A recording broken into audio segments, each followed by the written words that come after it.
Here's Brody Brazil. You know, it's kind of interesting to consider some of the best sports venues across the United States, and the fact that our nation's capital doesn't even have one of those top-tier stadiums for sports, for concerts, for other events. I mean, RFK Stadium probably was intended to be that in the early 60s and 70s, but it just fell off the map through the decades. In the last handful of years, it's been one of those abandoned places. Like, you can watch videos here on YouTube about people sneaking into RFK Stadium to do an abandoned place video. It's dormant, it's vacant. Look at the shot here from the bottom right.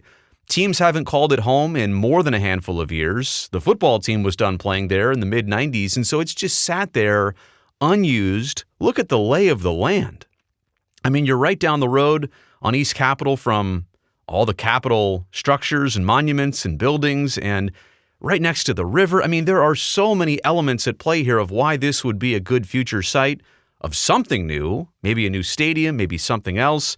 By the way, they're tearing down RFK Stadium as of this month, February 2025. They got the approvals.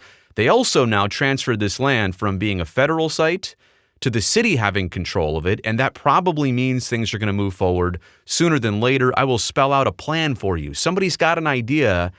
It's a really cool one, and I'll share that in just a second. But personally, I've only had one opportunity to visit RFK Stadium.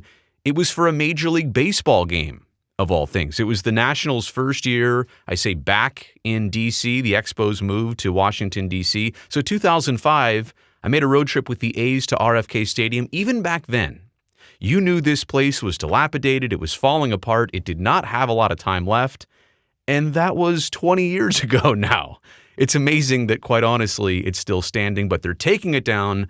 They're starting the process of moving on, and who knows what they do with this site next. Again, it is such a perfect site for so many different ideas.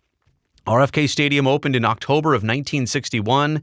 It has basically hosted every Washington sports team outdoors over the years. NFL, Major League Baseball, college, the USFL, the NASL, MLS, and WUSA soccer. They've not had any NFL games there since, 1996. And the last regular tenant was MLS's DC United, but they haven't played a match there since 2017. So coming up on 8-9 years that it's been completely empty and unused. Demolition crews, they just started working here in early February to take down this structure, and they're not doing it the quick and easy way. They're doing it the long and difficult way, 18 to 22 months before this structure is fully taken down. They say that in the next 6 months, you will notice some big pieces that are going away, but there's not going to be an implosion. They're taking it apart piece by piece. They're actually trying to archive things, signs and seats, and they say there's still some original tickets inside the building. So they're trying to be thoughtful and mindful about preserving a lot of this stuff for a historical sense. No implosion, like I said. But the most important part of this has nothing to do with demolition. It has everything to do with the transfer of land and control of it from the federal government to now the city's control. You'd have to think that the city would be much more motivated. They want to get things started. They want to put something valuable here, whether it's a sports stadium or not. But that is the thing. There is no specific promise of a future sports stadium being at this site. A lot of people see the timing of this and wonder if the football team might move back closer to the nation's capital. I mean, a lot of things seem like they could and should fall into place here. You've got all this land, you've got all this opportunity for one or a number of different things, but who knows exactly what comes next. On that note, somebody's got an idea. Cato Architects, hopefully I'm pronouncing that right, not familiar with the firm, but they're not hired to do anything here. This is nothing official. This is just a rendering. This is just a concept. This is just their beautiful idea. Look at the inside of that stadium. It's fully indoors. It's not a retractable dome, so it's going to stay closed. But you'll also notice the structure there and those beams. Those are not made of steel. That's wood. And we'll talk about that in a second. Look at these spaces that kind of feel outside, but are inside. That kind of has a tropical look to it. And aesthetically, I mean, the architecture is absolutely brilliant there. I mean, that is a sports stadium, but it has more the feel of a resort. And it's a little atypical from what you would see, I think, in normal new renderings that, are a lot of steel. And there's a lot of glass here too. But that just looks like a beautiful stadium. It doesn't look cheap or tacky. It looks classy. It looks modern. It looks like it fits the area. And then how about the development surrounding it? The running trail right there on the river/lake that exists just east of the stadium.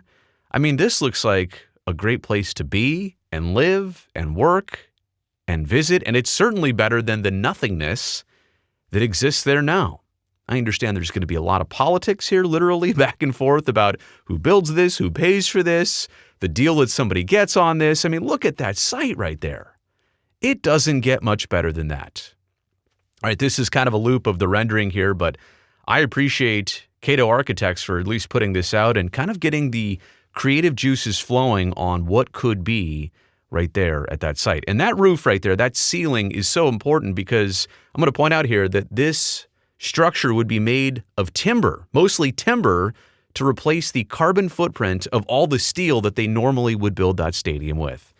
I mean, that's pretty cool. And you know what? Besides the environmentally responsible part of that, how about the cool factor of it's just going to be something totally different and look totally different than anything else? It's a 170-acre mixed-use site, obviously an indoor sporting stadium, so that dome is going to stay shut.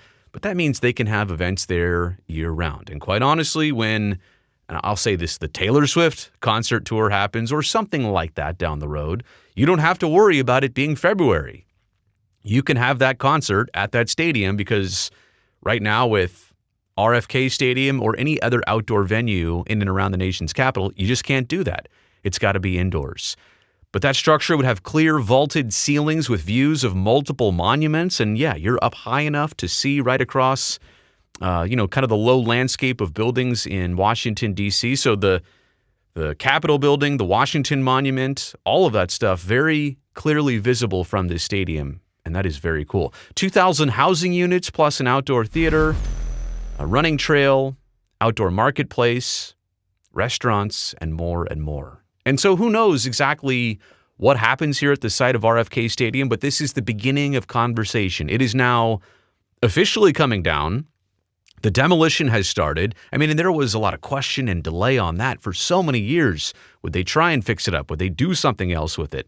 They don't know what happens next. It's nice, though, to have some concepts. It's nice to know that it is now officially coming down and coming down the right way. It's also great to see what is prime land, prime real estate, and a great opportunity for DC to do something special. That's the end of this video. Thumbs up down below. Let me know what you think in the comments section. And don't forget to subscribe. Hit that button down below so I can definitely see you back here next time.